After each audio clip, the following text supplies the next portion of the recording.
of Tops, the Titans of Publishing show. I'm Bill Davis, and I'll let Marc say hi. Hi. That is Marc Harty, our professional publisher online with us. And today we wanted to talk about and explain to you and give you a little, gift. We're going to talk about self-publishing and in specifics, self-publishing a checklist. So these are things that we've done when we publish, and specifically that I've done, I know for sure, in publishing Kindles on Amazon. So these aren't everything. It's not a top 10. It's things we do. I think there's 15 or 16 points. We're certainly probably missing 1 or 2 or 10 that you might want to do, but this is a good start, and it's a good framework to form your ebook publishing process.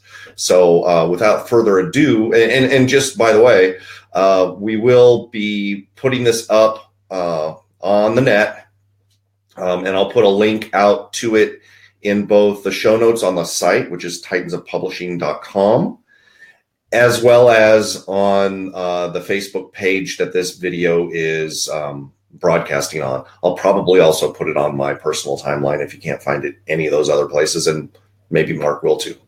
So why don't we just take it away? And the first thing, and Marc and I'll kind of talk about each of these things. The first thing, obviously, is create a quality story or manuscript or manual or whatever it is you're creating. It's got to be good, or else all these other things don't really matter, right, Marc? Yes. It has to be good, but I don't want you to hold yourself up to that high standard, like, oh, it's got to be better than the competition. And the other thing too is it doesn't necessarily need to be long. And I'll give you a perfect example. I mean, I am selling my PR traffic cheat sheets on Kindle. And each cheat sheet, there's a set of them. Each cheat sheet, I want to say, is like a couple pages. And talk about content repurposing. This started years ago when I created a physical product, a laminated cheat sheet that was that had information front and back. So I just wanted to put that out there in terms of quality story. We're not talking about tons of pages. It could be something really brief but valuable, and that's the key. Yes, absolutely agree. Many of my books that are out there are, they're 10, 15, 20 pages. It's not, we're not writing, full-length novels here.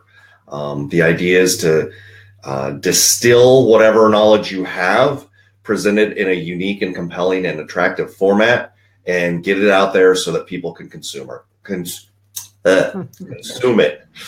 Not say it, but consume it. Right. So number one, create a quality story, whatever that happens to be. I'm going to skip one here for a minute. Get it edited. Make sure you have somebody else read it for you, or watch it if it's a video. Watch it for you, or listen to it if it's something that spoken word.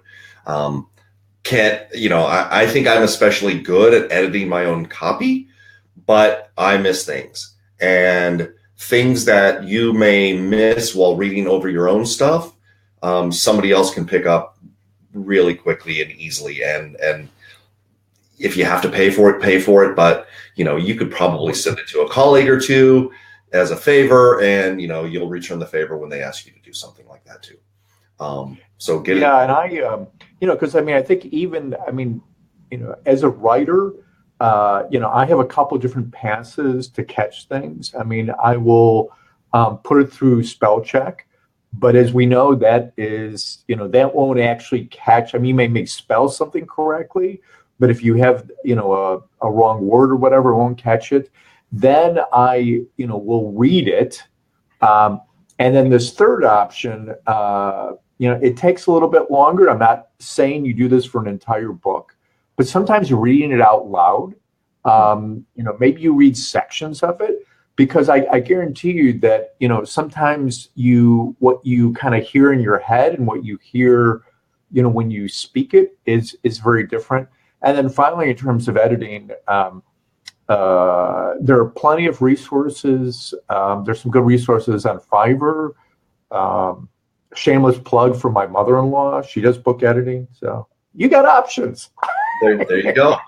No, it's very true. And one of the things that I found that makes a successful book, meaning it gets sales and it gets read, is the quality of the writing, and the writing or whatever it happens to be, but mostly writing. It has to sound like somebody, like the author is talking to you.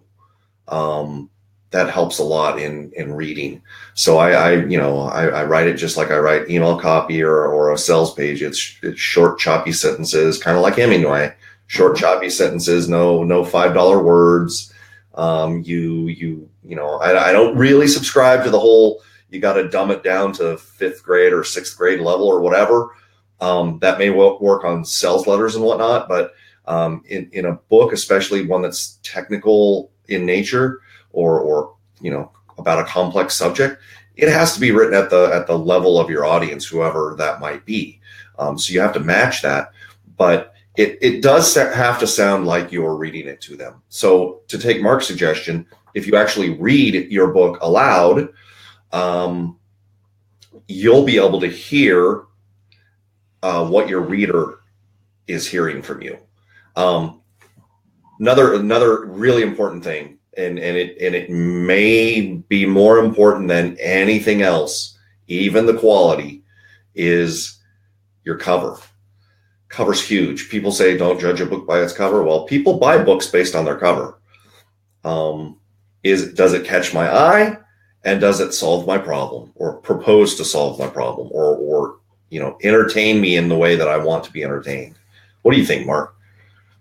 That's absolutely true. And I had a really helpful, and this is more from a copy perspective. I mean, obviously you want to have, a good design and a compelling image.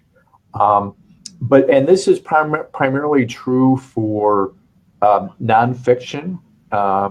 But I had a colleague who is an authority on books. She does an event, about books and publishing. And when we were doing kind of just a dialogue, she told me, and I thought this is really valuable. She said that if you look at your book, and so kind of look at the cover, you have your title, and then you have your kind of subtitle. And she said that in her experience, the best combination is the title goes for the heart and the subtitle goes for the head.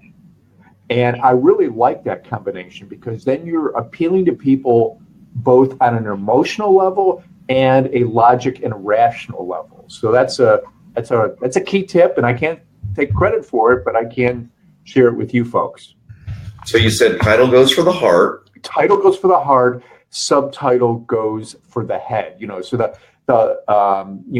the more kind of justification, kind of rationalization of what makes that content worth reading. And you see that a lot. I mean, a lot of times you have book titles that are like 1 or 2 words.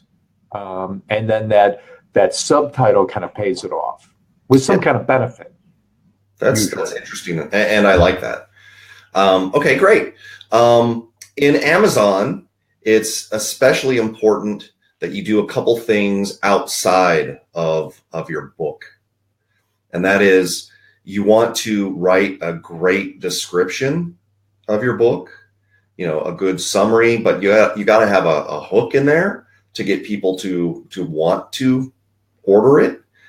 And I think this is kind of secondary, but it's important if you're trying to build a business out of this, and that is to write a really good author profile.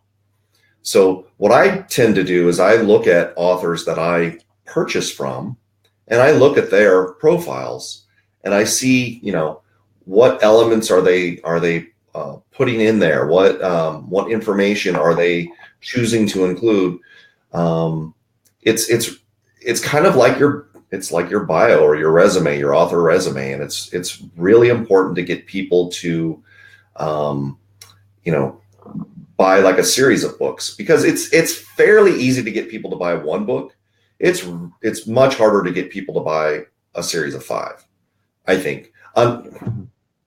It just is. It takes more effort, and people want to know more about you, the author, than anything else.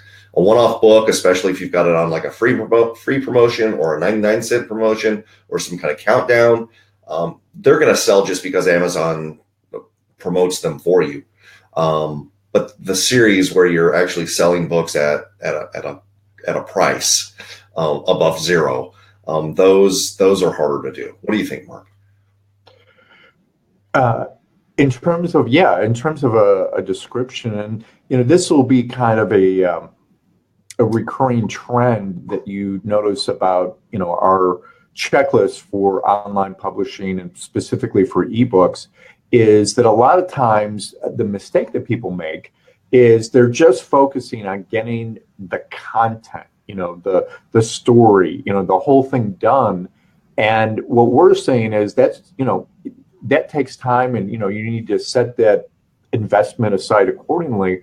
But there are a number of different other elements, marketing elements, that are going to be key for your success as an online publisher. Because we didn't call this mediocre level people of publishing. We call this titans of publishing. So we want you to be a titan. So we're helping you kind of skip over mistakes that people that maybe aren't that familiar with publishing would typically make, and you can increase your chance of success by following these steps. And so definitely a description, and you're probably going to need to do, as you roll out your book property, your intellectual property, into different areas and different venues. You probably want to take a look at having different lengths of description, because each, say you decide to post it for free on a number of ebook sites, or post a lighter version. You may need to do a different description for that. And one final thing about a description, I don't know about you, Bill, but when I'm looking at a book, and this is probably more when I'm in a bookstore rather than I'm just looking online, I always look at the description. I look at the book jacket. I look at the author, because that is, prime real estate. And I figure if they can't tell the story on why I should buy the book in that area, then it's probably not worth buying. Right. No, very, very well put. Very well put. So everybody, we're on social media now. We're on Facebook Live. There's Twitter and Instagram and all sorts of other different channels, YouTube and whatnot. There's a lot of places to go social media wise. And it's important, I think, to do your own promotions on your own social media channels, in addition to other channels. But tweet out the link to your book. Put it on your Facebook personal page. Do a little 30-second to 60-second video on YouTube that is the introduction, quote unquote, to your book, with a link to your book there. I think that's been key for me, and we'll get to this in a minute, but actually, let's just get to it right now. A good strategy to do when selling on Amazon especially is to make the book free at first for a period of time. And I found, I think you can do it up to 5 days or something. I found that the first day is the only day that matters. You'll get the bulk of your orders. Amazon calls them sales, even though they're at $0, but you'll get the bulk of your orders on that free promotion on the first day. The second day, it's like less than half. So do a 1 day and then bump it up to 99 cents or $1.99 or something like that. And you will see that if you compare, if you were to be able to take the same book and do this 2 ways, start the book out at $1.99 and see how many sales you get. Start the book out at 0, bump it to 99, bump it to $1.99, and you'll find that you make a lot more orders, a lot more sales with money attached to them the second way versus the first way.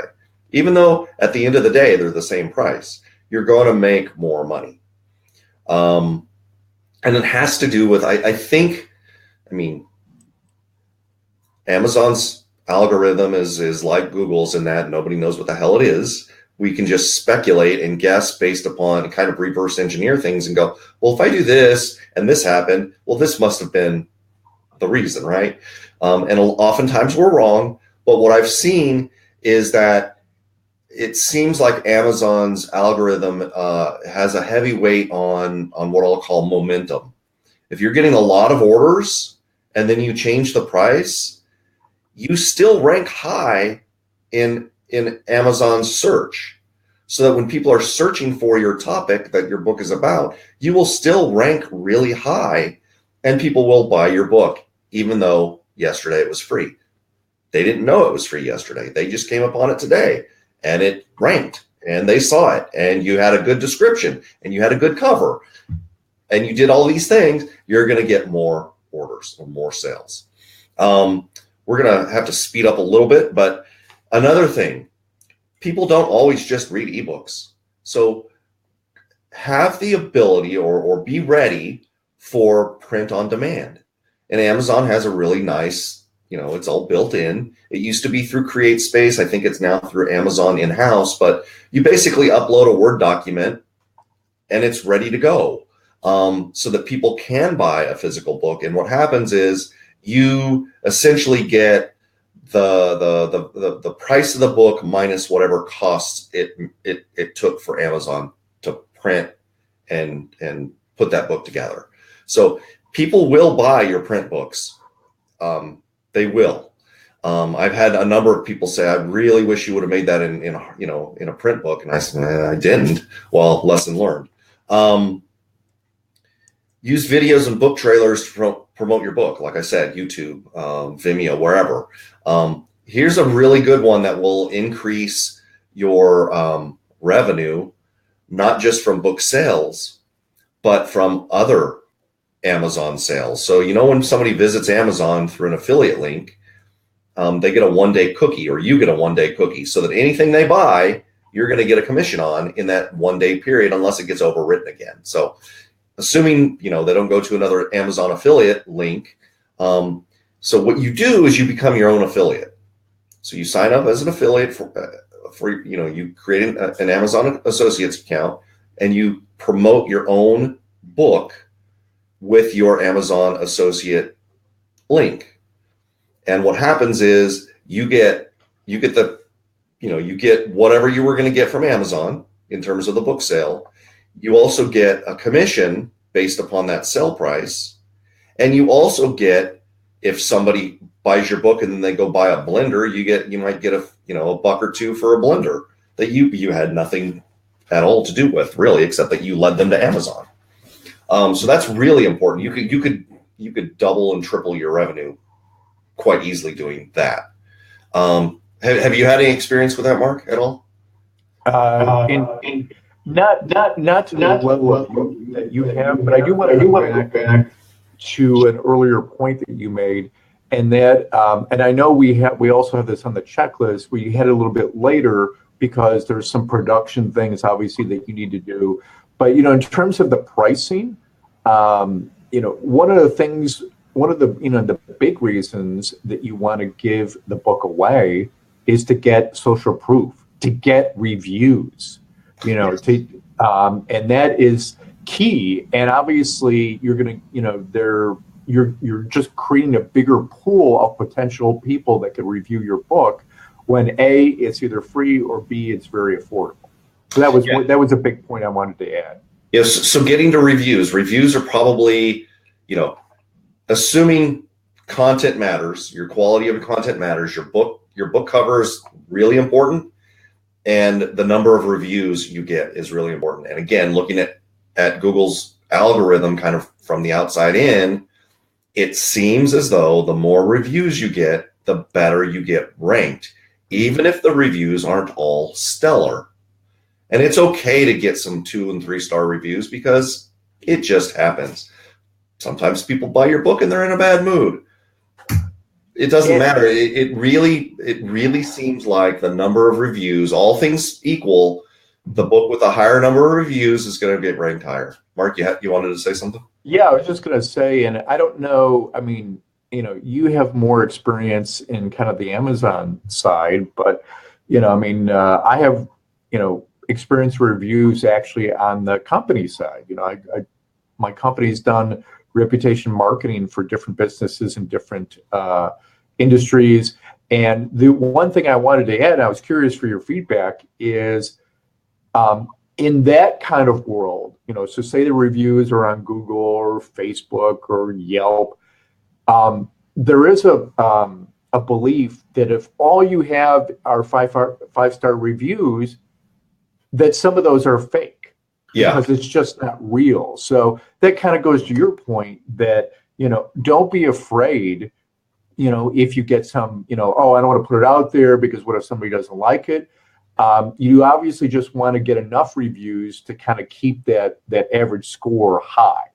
So, yeah.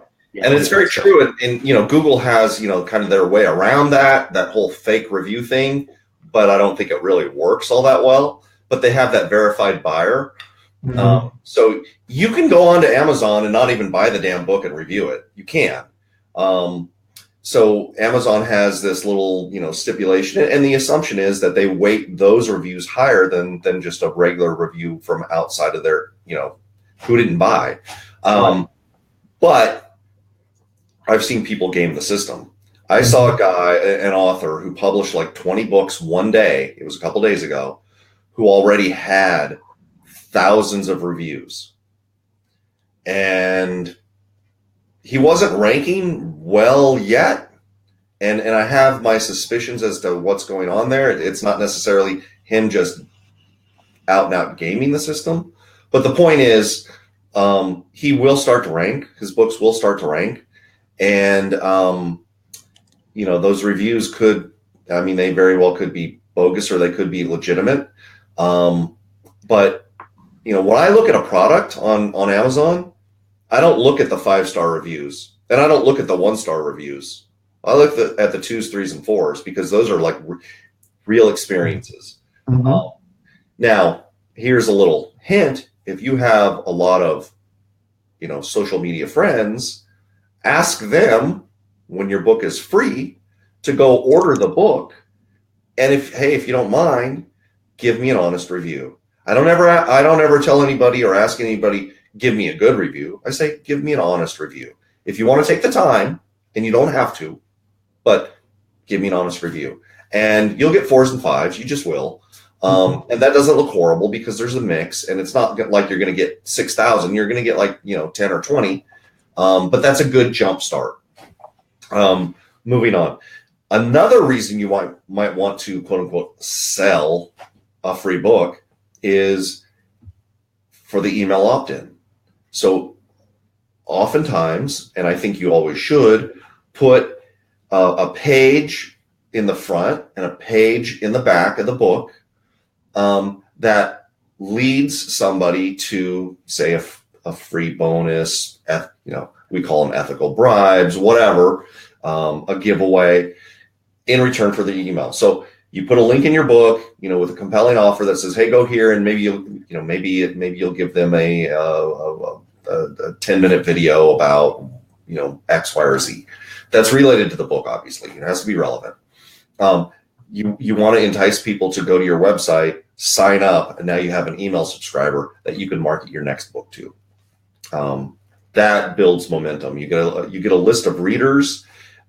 If your work is good and they like what you do, they'll want to buy more, and you actually elevate their status, and you say they're your VIPs, or they're your elite readers. You can also, and we don't have this on the checklist, it might be something we want to add, Mark, is you can have a stable of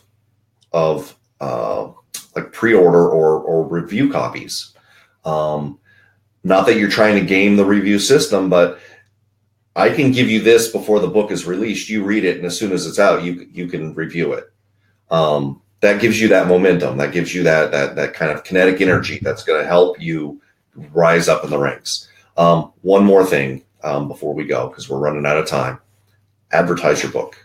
Amazon has an advertising platform. Facebook, YouTube, Google, Twitter, Instagram, name it. You name it. There are advertising platforms on all these social media platforms.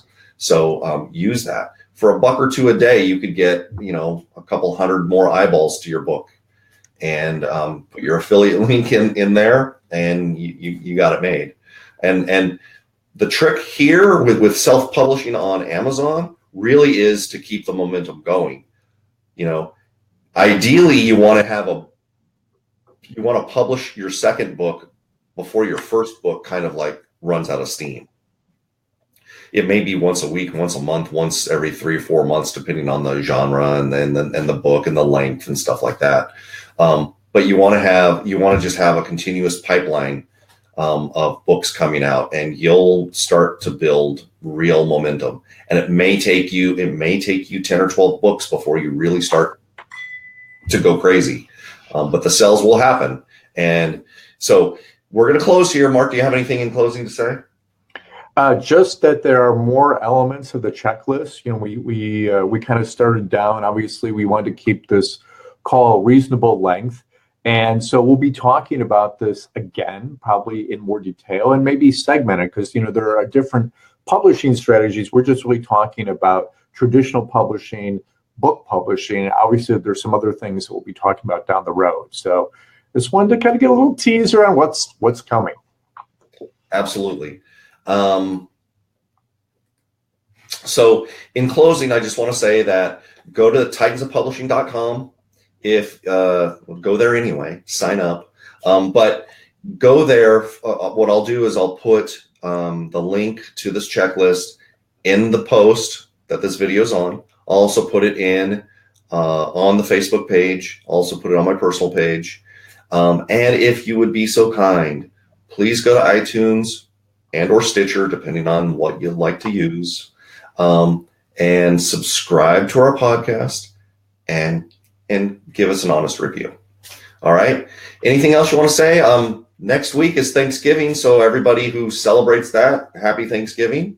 Right. And have a great weekend. And we haven't decided, are we going to meet next Friday? Maybe not. It's a surprise. So I think it depends if we're still in the turkey coma. I think we're. Yeah, I'll be in a turkey coma because I will have eaten turkey probably twice on Thursday and once or twice on Friday. Yeah, tryptophan, yes. And then I get on a plane that night, so we'll see. Okay. All right, everybody. Thank you very much, and we'll see you next time. Bye. Bye-bye.